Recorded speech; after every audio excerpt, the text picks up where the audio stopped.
ខ្ញុំមិនដឹងថានឹងគិនយ៉ាងណាទេប៉ុន្តែដែលដងខ្ញុំជារូបអ្នកហើយគ្រប់ពេលដែលនិយាយចេញមកពីចិត្តខ្ញុំមិនក៏ហត់ទេសូមជឿខ្ញុំស្រឡាញ់អ្នកអស់ពីចិត្តមាននរណាម្នាក់អាចជំនួសអ្នកបានទេខ្ញុំចង់ឲ្យអ្នកមានទំនុកចិត្តថាខ្ញុំស្រឡាញ់តែអ្នកប៉ុណ្ណោះខ្ញុំនឹងមើលថែអ្នកឲ្យអស់ពីចិត្តមិនថាថ្ងៃស្អែកនឹងមានអ្វីនោះទេ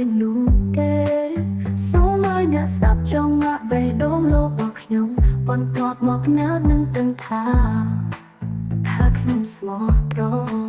ខ្ញុំមិនដឹងថាអ្នកគិតយ៉ាងណាទេប៉ុន្តែបេះដូងខ្ញុំជារបស់អ្នកហើយគ្រប់ពេលដែលនិយាយចេញមកពីចិត្តខ្ញុំមិនក៏ហត់ទេសូមជឿខ្ញុំ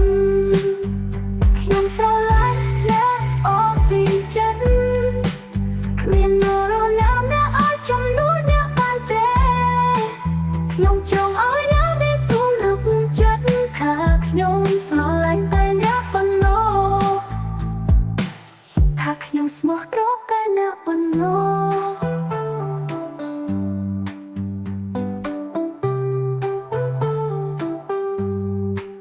ខ្ញុំនឹងមើលថែ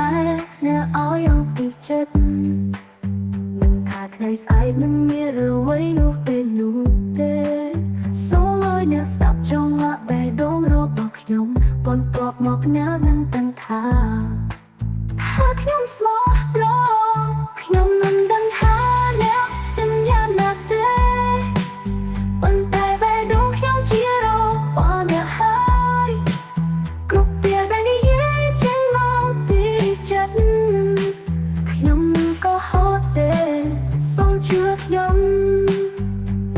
ស្រឡាញ់អ្នកអស់ពីចិត្តគ្មាននរណាម្នាក់អាចជំនួសអ្នកបានទេខ្ញុំចង់ឲ្យអ្នកមានទំនុកចិត្តថាខ្ញុំស្រឡាញ់តែអ្នកប៉ុណ្ណោះថាខ្ញុំស្រឡាញ់តែអ្នកប៉ុណ្ណោះខ្ញុំមកថាអ្នកអស់អស់ពីចិត្តមិនថាថ្ងៃស្អែកនឹងមានអ្វីនោះទេសូមឲ្យអ្នកស្ដាប់ចង់មកបេះដូងរបស់ខ្ញុំបន្ទាប់មកអ្នកនឹងដឹងថាខ្ញុំស្មោះត្រង់